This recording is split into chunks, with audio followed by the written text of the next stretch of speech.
Hi there. Welcome to the Battle for a Healthy Voice. We are going to listen to one of the last, possibly the last, correct opera singers who used pure bel canto. His name is Cesar Valletti. I studied him when I studied under Lyle Moore at Gonzaga University, 1967 through 1970, and then continued from 1970 to even the present. Here he is.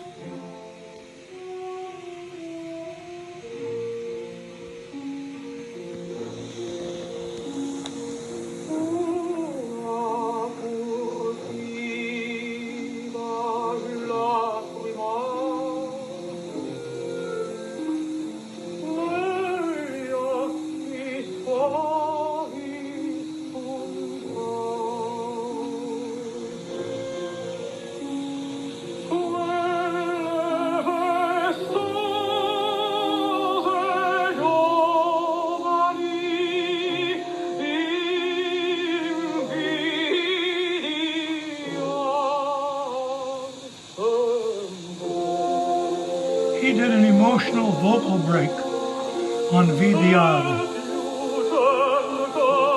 Notice how his mouth is very small and his face looks very normal, as though he was speaking. That's true pure bel canto.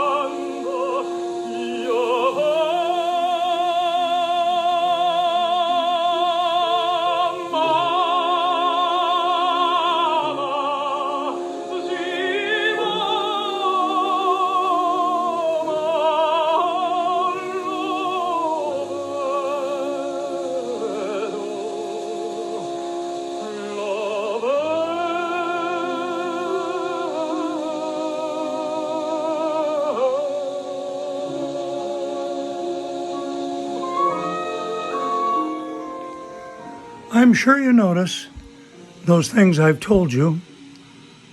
And with that in mind, we'll continue this critique of Cesar Valletti.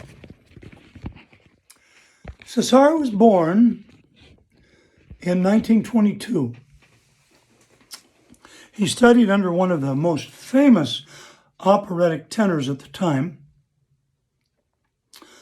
Tito Schipa. I've had opportunity to hear him in recordings, but I did mainly my study with Lyle Moore using this as my example.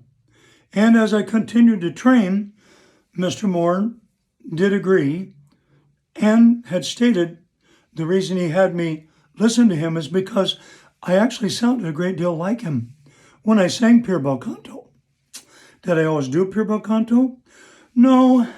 I was quite full of myself before I came to know Jesus as my Lord and Savior. And to tell you the truth, after 9 months of studying with Lyle Moore, he put me in front of his professional voice class. And I decided, this is the truth part, that I wasn't going to sing the way he taught me. No, sir. I was going to sing the way I came in. Because after all, two of my favorite singers, Mick Jagger, from the Rolling Stones, and Jimi Hendrix, Purple Haze, they knew how to sing. And that's what I'd been doing since I was 12, singing a lot like that on a lot of songs, and also singing like a singer that my mom wanted me to sound like, and I did for her sake, Jimmy Rogers. Well, I'm falling in love again. Anyway, so I did. Well, he put me in front of the voice class, and I chose to sing the way I wanted to.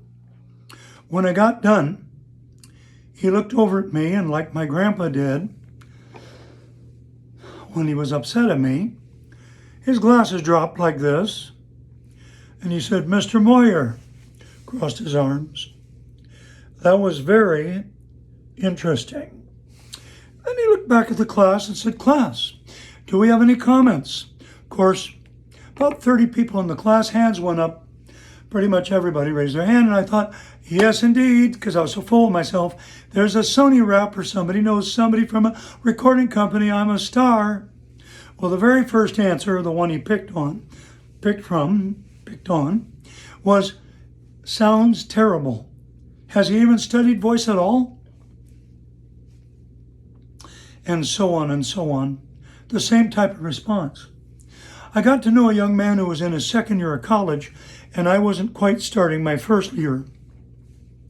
His name, Dale DeViveros. And Dale commented that I didn't understand what I was doing. Me, did not understand what he's doing. And so Mr. Moore said, could you give us a demonstration? Dale stood up, went to the front of the class, and I heard what I should be doing in a most beautiful, powerful way.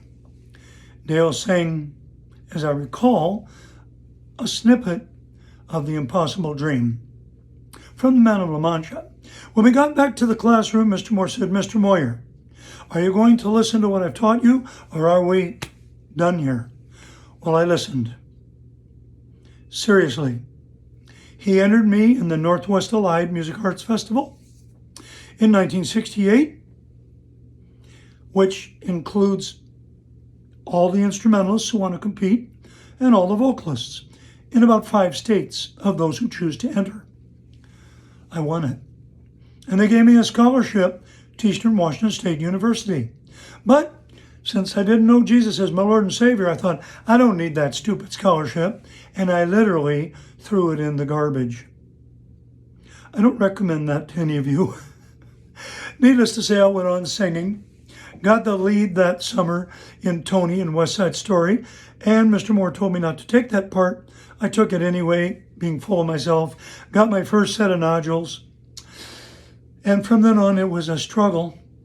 But I did train my voice, and in 1972 auditioned for Fred Waring and his Pennsylvanians. I actually got called from them, but for some reason never got the phone call. Well, having 9 brothers and sisters, one of my younger sisters said she was too busy watching the Mickey Mouse Club when the call came in, so she hung up the phone. Struggling for 2 years later to get the audition again, I was accepted in the Pennsylvanians and got to record at Capitol Records in 1974 a remake, because the Pennsylvanians had done it many years ago. Before then, I got to redo the choir's version, Roy Ringwald's Song of America, which then was put at the shrine of Paul Revere. I do remember it very well. And what an opportunity it was for me. I was a very young Christian of 3 years. And when I went back, I thought, okay, you 30 people, here comes your star. After a couple of days of practice, I thought, oh, Jesus, thank you for letting me be here. There's 27 people in this choir that are better than I am. And I actually considered quitting. I didn't. I realized that, wait a minute, about 20,000 men auditioned for my part out of 30 men and women. So you could say on the average, 600,000 people auditioned to be in the 30-voice choir. Just because I'm 27th out of those 30. Well, that's pretty good. As my daddy used to say, way better than the poke in the eye with a sharp stick or in the kick in the tail. So I stayed. And in 1974, I left the group for various reasons, started my own group called the Dave Moyer Singers, and then was asked to go on the road with a company called National School Assemblies, 1976 through 1977. Was I singing opera during that whole time? Oh my, yes. And did I sing that song in the competition? No, but I sang another one that Cesar Valletti had sung, and it was called Lungi da Caro Bene. My lady of 39 years of marriage almost, Kathy Mangione Moyer, was my accompanist when I won the festival. Now, let's listen a little bit more to Cesar Valletti, and that's how we're going to finish up. Know that his mouth does not have to open wide to get the high notes and to make powerful sound.